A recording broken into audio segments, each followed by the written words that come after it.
This session begins now.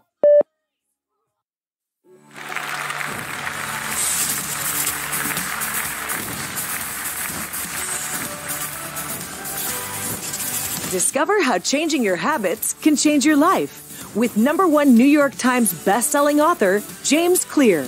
Here again is Jeannie Price. Hello again, USANA. I am beyond delighted to introduce our next guest, as I think his content is an all too perfect segue from our All About Business segment we just completed. With good reason. We talked about the importance of creating new habits to create greater success in your USANA business.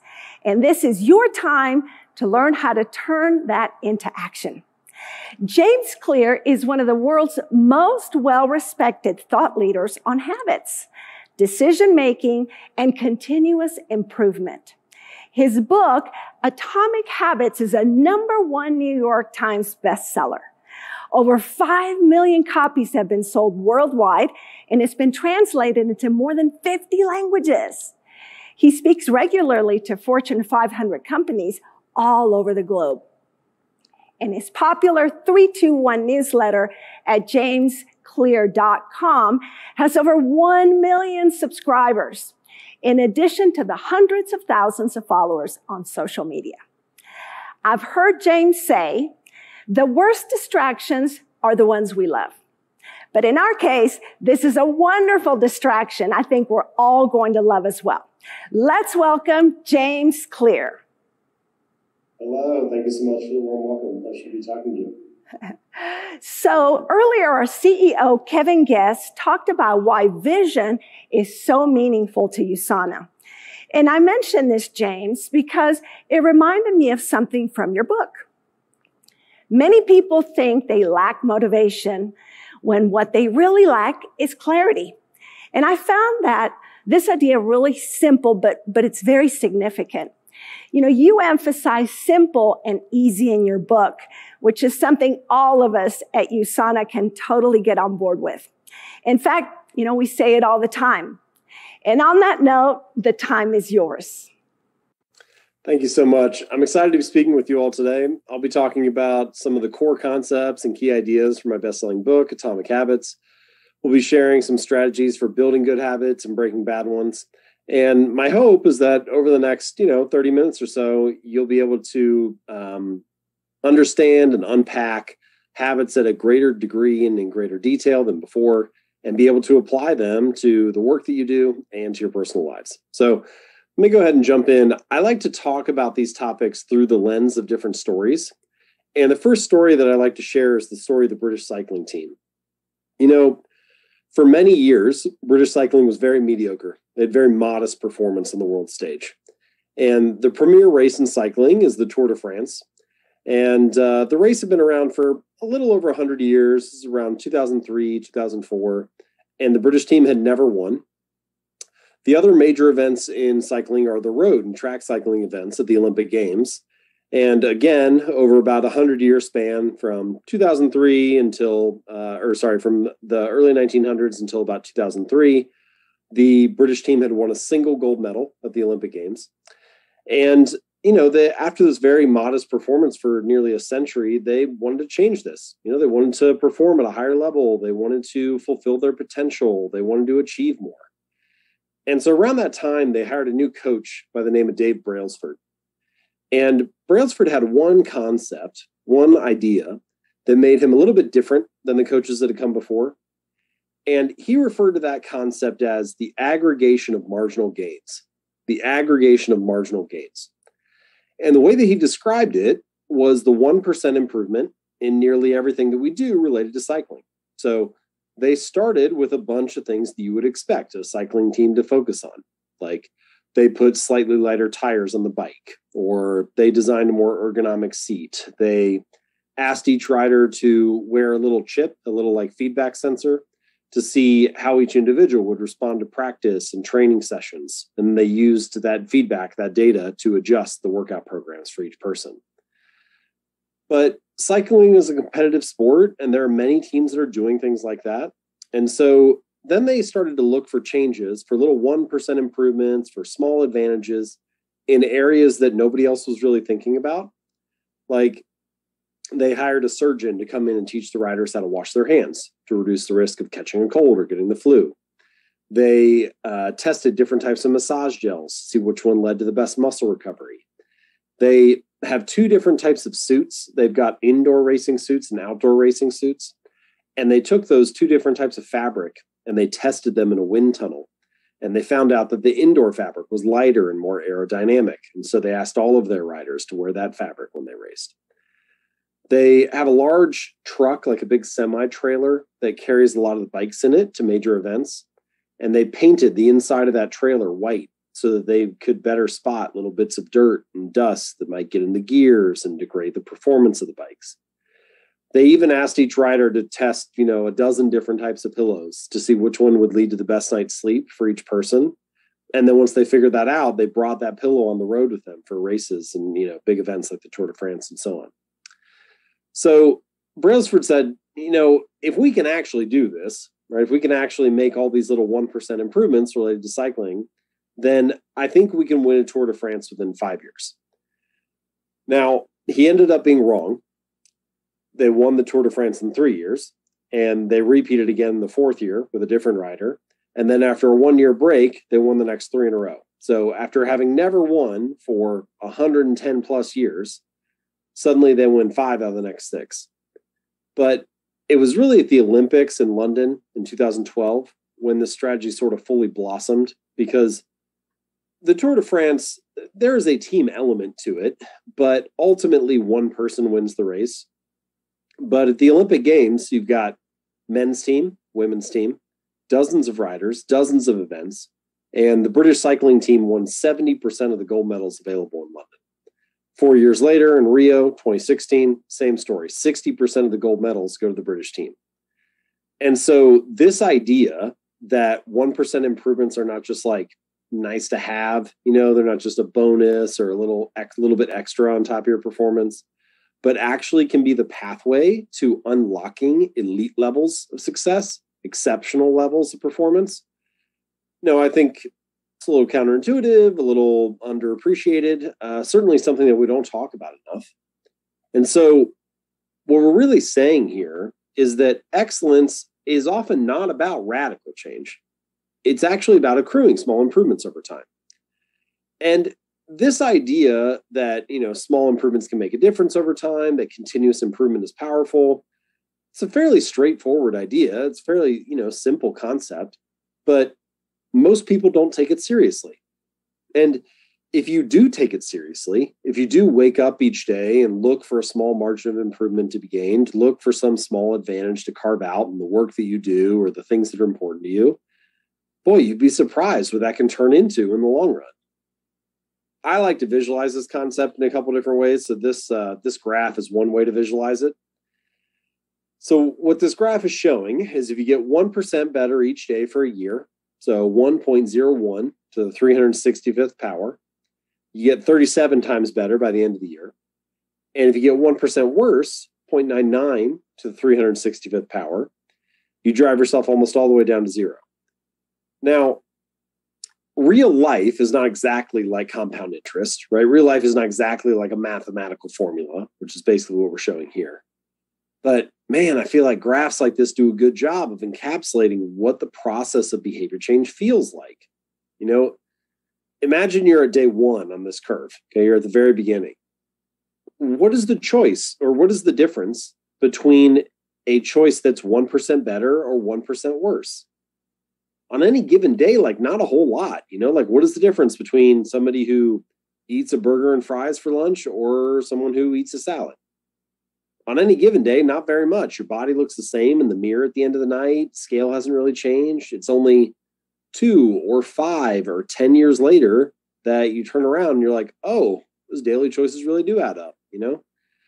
I like to joke that we kind of, we just follow our daily routine and do our normal thing. And then all of a sudden, 3 years from now, knock, knock, who's there? Oh, the consequences of my past decisions. It's turns out that stuff creeps up on you. And I think we all know this, we all have felt this just from going through life, from building habits, which is that your habits are a double-edged sword. They can either build you up or they can cut you down. And I think that's a good reason, a strong argument for why you want to understand what a habit is and how it works so that you can be the architect of your habits and not the victim of them. So for all of those reasons, I like to refer to habits as the compound interest of self-improvement. The same way that money multiplies through compound interest, the effects of your habits multiply as you repeat them across time. And what we're really saying here is that time will magnify whatever you feed it. Like if you have good habits, time becomes your ally. And all you need is patience. And if you have bad habits, then time becomes your enemy. Every day that clicks by, you dig the hole a little bit deeper. So this is sort of the first big idea that I'm trying to get across today, which is an encouragement to focus on trajectory rather than position. There's a lot of discussion about position in life. What is the number on the scale? How much money is in the bank account? What is the current stock price? What are the quarterly earnings? All these measurements, all these metrics for where we're at right now. And measurement can be useful, but what I'm saying is just for a second, let's set the numbers to the side and instead focus on our trajectory. Are we getting 1% better or 1% worse? Is the arrow pointed up and to the right or have we flatlined? Because if you're on a good trajectory, all you need is time. But if you're on a bad trajectory, even if you're in like a pretty good position right now, it's not going to end well. So this is kind of the core idea of getting 1% better. It's focus on this mindset, this approach of emphasizing trajectory over position. Now, if you buy into that, then, you could say, all right, fine. 1% changes, I can see how they can add up. I understand how continuous improvement can be meaningful over time. But if they matter so much, if these like small improvements can be so powerful, how come more people don't make them? Why is behavior change hard? We have all these like common narratives about how difficult it is to change our habits and shift your performance. And one of the common answers is something like, well, maybe if you really wanted it, then you would do it, right? Maybe if you had more discipline or grit or willpower, or persistence. And I don't want to totally dismiss that because certainly discipline and grit and willpower are very important qualities in life. But I don't know that that answer is quite right. I think many people, certainly most people watching this presentation right now, genuinely do want to perform at a high level, genuinely do want to fulfill their potential, genuinely do want to achieve more. So what I would say is, look, if you're struggling to improve, the problem isn't you. The problem is your system. We don't change, not because we don't want to change, but because we have the wrong system for change. And I think we could even go a step further and say, listen, you don't rise to the level of your goals, you fall to the level of your systems. So often in life, we're told you need to 10x your vision, you need to want it more, you need to be more ambitious, you need to, think bigger. But the truth is setting the goal is kind of the easy part. I'm an author, right? So I could set a goal to sell 10 million books. It took me like 3 seconds. The goal is not the hard part. The hard part is executing on a system of behaviors, a collection of habits that carries you toward that goal.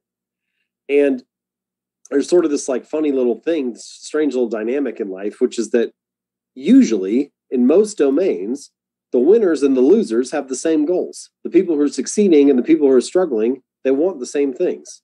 So like take the British cycling team, for example. Presumably, every athlete that competes at the Olympic Games has the goal of winning the gold medal. Right? The goal is not the thing that separates the difference in their performance. Or say you have a job opening and 100 people apply for the job. Presumably,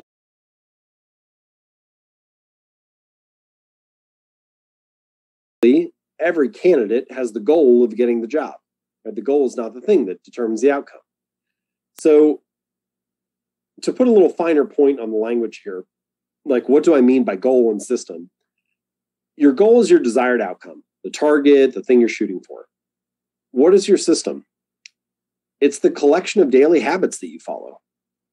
And if there is ever a gap between your goal and your system, if there's ever a gap between your desired outcome and your daily habits will always win, right? Almost by definition, your current habits are perfectly designed to deliver your current results. So whatever system you've been running for the last 6 months or year or 2 years, whatever it is, it's carried you almost inevitably to the results that you have right now. And this is, one of those ironic things about life. We also badly want better outcomes, right? We also badly want to make more money or to reduce stress or to be more productive, but the outcomes are not actually the thing that needs to change. It's like fix the inputs and the outputs will fix themselves. Fix the habits that lead to the outcome and the results will change naturally. Now, I'm setting this up kind of like a dichotomy, right? But of course, what we actually want is an alignment between your desired outcome and your daily habits, to have an alignment between your goal and your system. Now, I can't tell you what your goals should be, and you wouldn't want me to anyway. Like, that's for you to decide. What are you optimizing for in your life? What's important to you? What do you want to prioritize? But I think metaphorically speaking, it's best to set the goal on the shelf once you've decided on it and spend the vast majority of your time focused on building a better system. And I can help with that, right? How do we design a better system? How do we adjust the gears of the underlying machine, build better habits, and put those together to create a more productive, more effective, more efficient routine? So let's talk about that now. How do we change a habit? I like to break a habit into 4 different stages. And I think if you understand these 4 stages, you not only understand what a habit is and how it works, but you also have like 4 different levers that you can pull for intervening. So real quick, just from a high level, those 4 stages are cue, craving, response, and reward. Cue, craving, response, and reward. Now, the cue is a trigger that tells your brain to initiate the habit. Okay, so it's something that gets you prompted, gets you going. So maybe your phone buzzes in your pocket. That's a physical cue that starts the habit of checking your phone. Or you look across the kitchen and you see a plate of cookies on the counter. That's a visual cue that starts the habit of eating a cookie. Okay. Now, the next thing that happens is your brain makes a prediction about what that cue means. So maybe you see the plate of cookies, visual cue, and then you get this natural craving or this prediction, oh, those will be sweet, sugary, tasty, enjoyable. And so it's actually that favorable meaning that you assign to the sweet, that you assign to the dessert, that motivates you to take the third step, which is you walk over, you pick it up, you take a bite. So that's the actual habit that you perform. And then finally, there's the reward. Oh, it is in fact sweet, sugary, tasty, enjoyable. And so the reward not only satisfies the craving that motivated you to act, it also closes the feedback loop. So in a sense, you can think about these 4 stages as like a cycle. And as you go around, cue, craving, response, reward, cue, craving, response, reward, the more a behavior is preceded by a reliable cue, and the more that it's followed by an enjoyable reward or a satisfying experience or something that's beneficial, the more reason you have to repeat it again in the future. And it's like the tighter the behavior becomes and the more automatic and mindless it becomes. Now, just a quick note on this final stage, not every behavior in life is rewarding, right? Sometimes things have a cost or a consequence. Sometimes they're just kind of neutral and don't really mean a whole lot. But if a behavior is not rewarding, it's unlikely to become a habit. Your brain needs some positive emotional experience, some reason to mark that action and say, hey, this was worth it. You should repeat it again next time. So cue, craving, response, reward. Those are sort of the 4 stages, the scientific overview of what a habit is, how it works. And most behaviors in life can be, pretty efficiently mapped onto these 4 steps. Now, what I like to do is operationalize this. How do we turn this into something useful? How do I make this something practical that I can apply in daily life and work? So what I've come up with is what I call the 4 laws of behavior change. And there's one for each step. So the first law is to make it obvious. You want the cues of your good habits to be obvious, available, visible, easy to see. Easier it is to see or get your attention, to notice it, the more likely you are to act upon it. The second law is to make it attractive. The more attractive or appealing a habit is, the more motivating or enticing it is, the more exciting it feels, the more likely you are to feel motivated to do it. The third law is to make it easy. The easier, more convenient, frictionless, simple a habit is, the more likely it is to be performed. And then the fourth and final law is to make it satisfying. The more satisfying or enjoyable a habit is, the more rewarding it is or pleasurable it is, the more likely you are to return to it in the future. So if you have a habit that you're trying to build, whether it's something in your personal life or something in your business, and you're just sitting there being like, I just can't quite do this consistently enough, or I'm having trouble getting started. What should I do? You can just go through these 4 laws. How can I make the behavior more obvious? How can I make it more attractive? How can I make it easier? How can I make it more satisfying? And the answers to those questions will help reveal different actions you can take, different improvements you can make to make it more likely that you'll build a good habit and less likely that you'll slide into a bad one. Now, I do want to mention that these 4 laws, or the overview I just gave, that's like the high level overview for how you build a good habit. If you want to break a bad habit, then you just invert those 4. So rather than making it obvious, make it invisible. Unsubscribe from emails. Don't keep junk food in the house. If you're trying to follow a diet, don't follow food bloggers on Instagram, right? Like, just reduce exposure. Rather than making it attractive, make it unattractive. Rather than making it easy, make it difficult. Increase friction, add steps between you and the behavior. And rather than making it satisfying, make it unsatisfying. Layer on some kind of cost or consequence to the action. So that's the high level overview for breaking a bad habit. Now, what I want to do is give you a couple examples here, just for the sake of time. Unfortunately, I won't have time to go through all this in detail. Of course, Atomic Habits, the book, covers all this in much greater detail, but I do want to give you just a few examples of what this might look like in practice so that you can see how would you apply this for building good habits.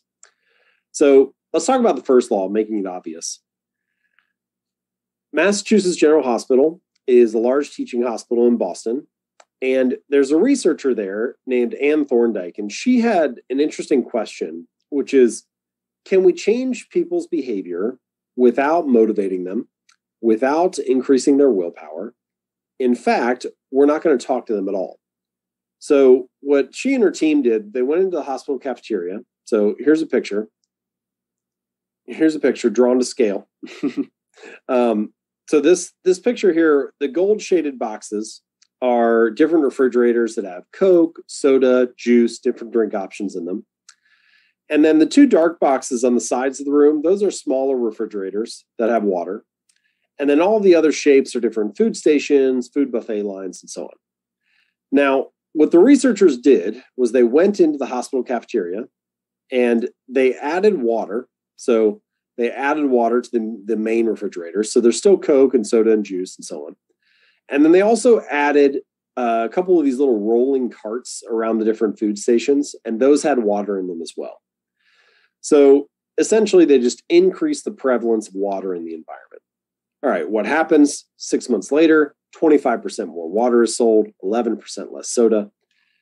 And, whenever I come across a story like this or a research study like this, I refer to them as like environment design studies because they're reshaping the way the room is laid out. And I always find it interesting, like, say you went up to somebody in that room and you're like, hey, why are you drinking water? Be like, what are you talking about? This is what I wanted to have. Like, why'd you drink a Coke? This is what I felt like buying.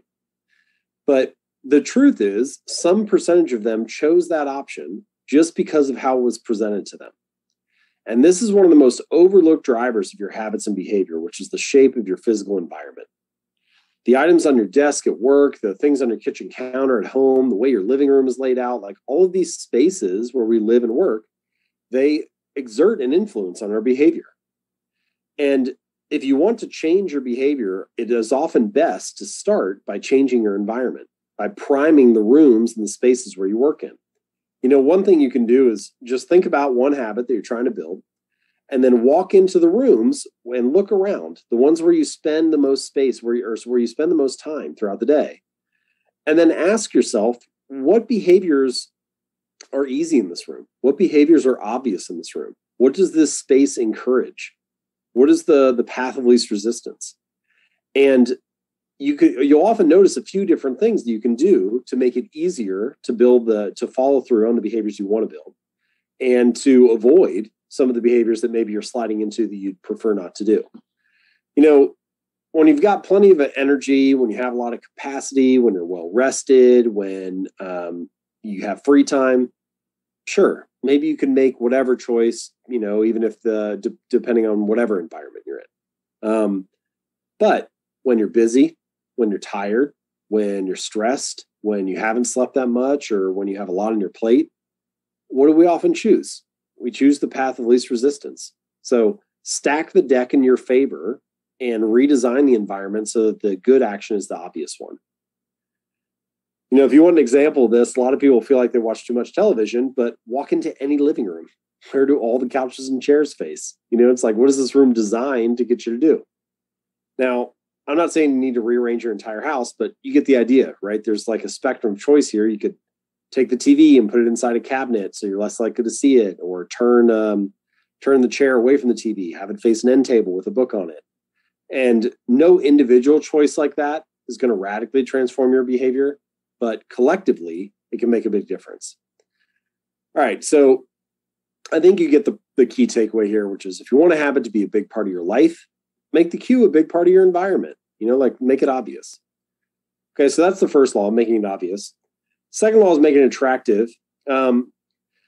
Unfortunately, we don't have time to go into that one in detail, but I do just want to mention one thing about making your habits attractive, which is it can depend heavily on the social environment, on the people you're hanging around with.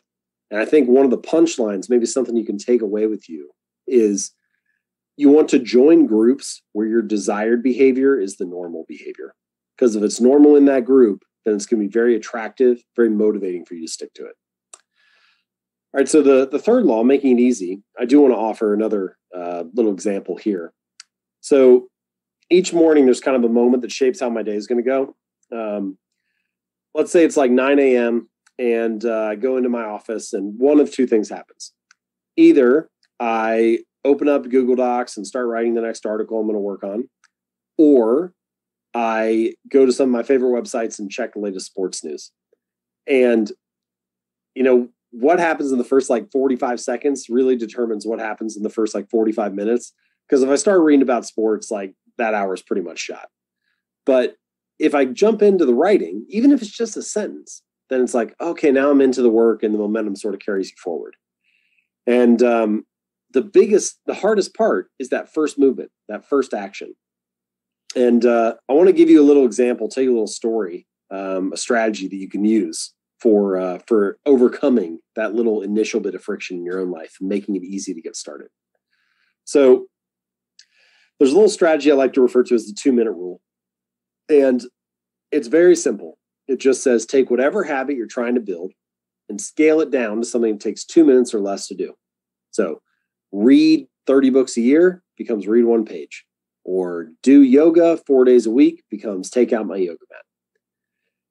And sometimes when I share this, people resist it a little bit. They're like, okay, buddy, I know the real goal isn't just to take my yoga mat out. I know I'm actually trying to do the workout. So this is some kind of mental trick, and I know it's a trick, then why would I fall for it, basically? And I get where people are coming from, but I have this reader. His name's Mitch. I mentioned him in Atomic Habits. And he's lost over 100 pounds. So what was that, 40, 50 kilos. Kept it off for more than a decade now. And when he first started going to the gym, he had this strange little rule for himself where he wasn't allowed to stay for longer than 5 minutes. So he'd get in the car, drive to the gym, get out, do half an exercise, get back in the car, drive home. And it sounds silly, right? It sounds like crazy. You're like, this obviously is not going to get the guy the results that he wants. But if you take a step back, what you realize is that he was mastering the art of showing up, right? He was becoming the type of person that went to the gym 4 days a week, even if it was only for 5 minutes. And this is one of the most overlooked truths about habits, something that's deeply true, but rarely appreciated, which is that a habit must be established before it can be improved. It has to become the standard in your life before you can scale it up and turn it into something more. And you need to standardize before you optimize. Like let's get established, let's get a little foothold, and then we can use that to advance to the next level.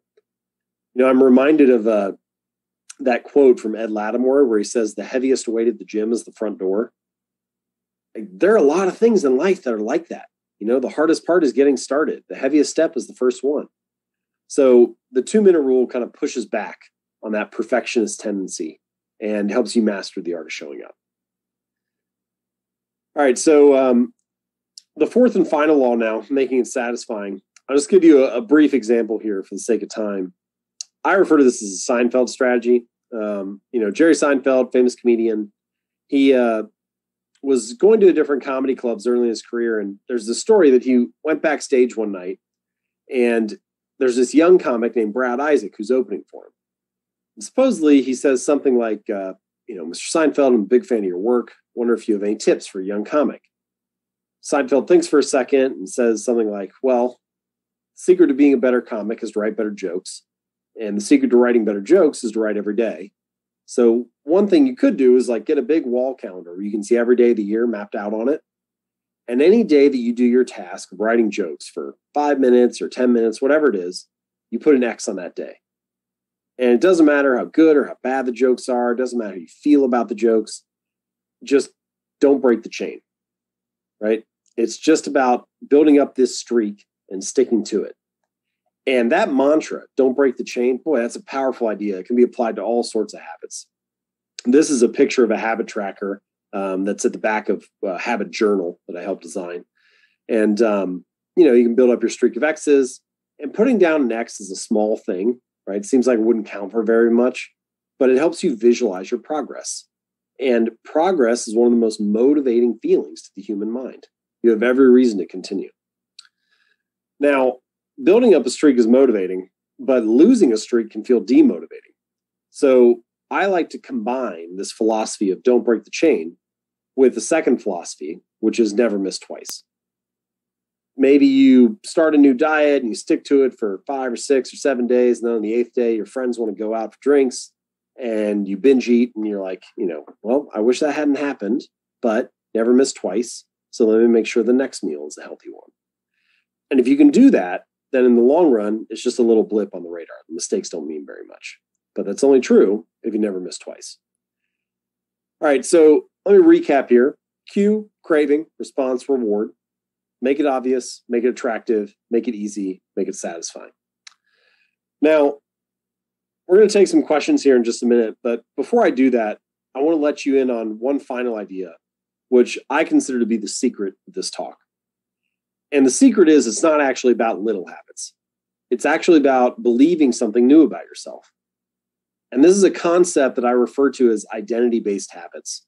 I unpack this in much greater detail in chapter 2 of the book, but the core idea is that true behavior change is really identity change.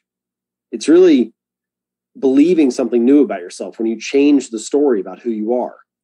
And so that's why I say, look, the real goal is not to read a book. The goal is to become a reader. The goal is not to run a marathon. The goal is to become a runner. The goal is not to do a silent meditation retreat. It's to become a meditator. And in these examples, I'm using labels like reader, runner, meditator, and so on, but it's true for characteristics as well. I'm the type of person who finishes what they start, or I'm the type of person who shows up on time. I'm the type of person who's reliable. And the more that you believe those things about yourself, the more that you start to adopt that element or that aspect of your identity, the easier it becomes to follow through on behaviors like that. Someone who already views themselves as I'm a runner, they don't have to convince themselves to get up and go for a run in the same way that somebody who's just getting started might. So how does this connect back to everything we've talked about today? How does this connect back to the rest of the presentation? I think the answer is it connects in a very deep and meaningful way, which is that every action you take is a vote for the type of person you wish to become. So no, doing one push-up does not transform your body, but it does cast a vote for I'm the type of person who doesn't miss workouts. And no, writing one sentence may not finish the novel, but it does cast a vote for I'm a writer. And no, making one sales call or sending one email may not make you the world's best salesperson, but it does cast a vote for I'm the type of person who's committed to growing my business. And individually, these are small things, but collectively, you start to build up this body of evidence, and the scale starts to tip in favor of that story. And I think this is the real reason, the true reason that habits matter, which is your habits reinforce your desired identity. They provide evidence of being that kind of person. And this is a little bit different than what you often hear. You know, you often hear people say something like, fake it till you make it. And I don't necessarily have anything wrong with fake it till you make it. It's asking you to believe something positive about yourself. But it's asking you to believe something positive without having evidence for it. And we have a word for beliefs that don't have evidence. We call that delusion, right? Like your brain doesn't like this mismatch between what you say you are and what you're actually doing. And so my argument is to let the behavior lead the way. To start with 1 minute of meditation or one phone call or one push-up or whatever it is, and to let that one small action be evidence that you were that kind of person. All right, so I'm not going to bore you with the stats on the book. It's done incredibly well. I will just mention, I do genuinely think if you enjoy the presentation, you also enjoy the book, and it's there for you as a reference guide. It's there for you to build upon all these concepts and, fill out all of the detail that we didn't have time to discuss today. So I'm going to pass it back to Jeannie to take some questions. But as we do that, I'm just going to leave you with one parting question for you to consider and think about, which is, how can you get 1% better today? So thank you so much. And I look forward to taking your questions. Jeannie, what do we have? Oh my goodness. Thank you, James. That was fantastic. Well, lucky for all of us, we're not quite finished yet. I've already seen a lot of great comments and questions in our live chat. We'll try to get to as many as we can. Let's begin with an amazing team from Korea. I'd like to take a moment to recognize them for their efforts in helping other distributors pursue their dreams. Because of their hard work and dedication, they have earned the distinction of being named Asia Pacific's #1 income earner. Congratulations to Shung Ya Park and Hak Bung Pyong. Such a great accomplishment. What is your question for James? 네, 수상하게 되어 너무나 기쁘고 영광으로 생각합니다. 특히 유사나에 진심으로 감사합니다. 지금까지의 성장을 위해서 저희는 끊임없이 지속적인 노력을 해왔는데요. 사실 새로운 방법과 아이디어를 기존의 틀에 도입하는 것이 쉽지만은 않았습니다. 그래서 오늘 제임스에게 우리의 삶에 새로운 방법이나 습관을 추가할 때 가장 좋은 방법이 무엇인가를 여쭤보고 싶습니다. Oh, great question. Congratulations, first of all, on the incredible achievement. Well done. And I certainly understand that you've had to evolve over time, and I appreciate that too, because evolution is a really important part of growth and behavior change. I do have one idea for introducing new behaviors into your life, and I talk about this more in the book, but there are some strategies like habit stacking or implementation intentions that can be really useful. So implementation intentions, for example, is just when you state your intention to implement a new behavior. So it can be really simple. It can be something like take exercise, for example. I intend to exercise on Monday at 4 p.m. at this location. And so just by filling out the time, the date, and the exact place where you're going to perform the behavior, you're much more likely to follow through. And there have been research studies that have shown this for habits like exercise, even quitting smoking, recycling, getting a flu shot or some kind of vaccination. Like there are all sorts of examples. And so it sounds simple to say, pick a time and a place when the behavior is going to occur. But that is often the first step for introducing a new behavior. Make sure you have space and a location for that behavior to live. So that's one way to do it. All right. Thank you, James. Our next question comes from Taiwan. For many people, it's difficult to break free from bad habits. And even though if we thought we have succeeded, it's still easy for us to slip back into the old ways. So can you please tell us how can we avoid relapse into the bad habits? Thanks a lot. Yeah, that's a really good question. I think this is something that's very common. Like we all have had habits that we did for a little bit and then we slid back. And reclaiming a habit is often just as important as starting it in the first place. So I think really the way to think about answering this question is not, hey, I have to be perfect. I can never make a mistake. I'd like to avoid slipping up. Of course, all of us would like to avoid it.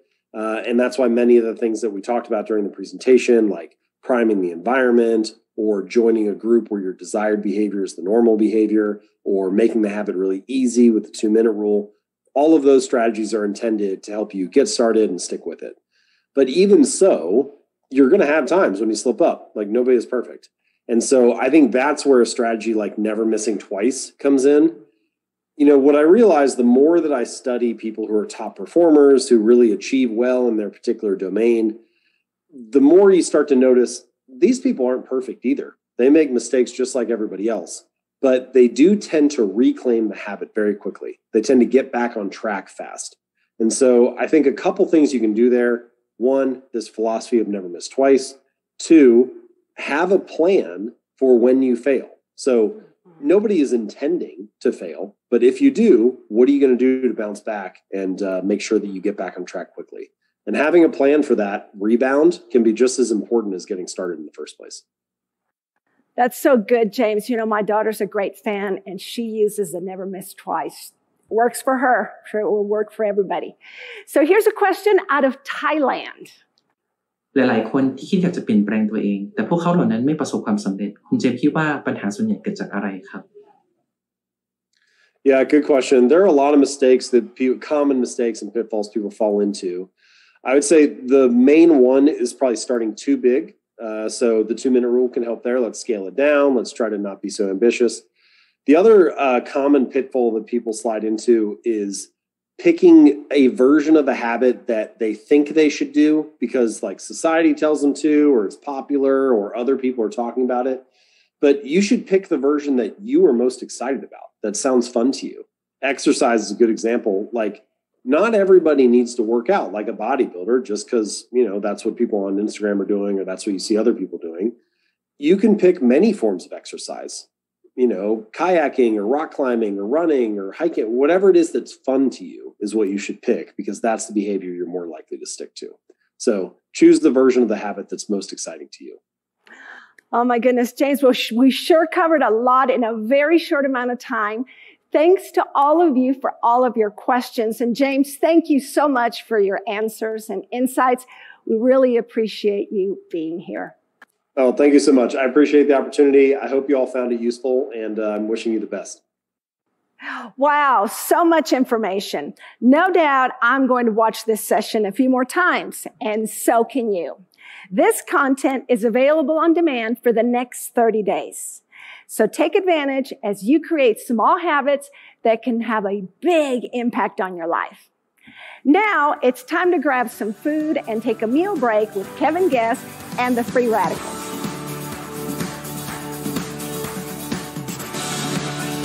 This concludes your USANA Live.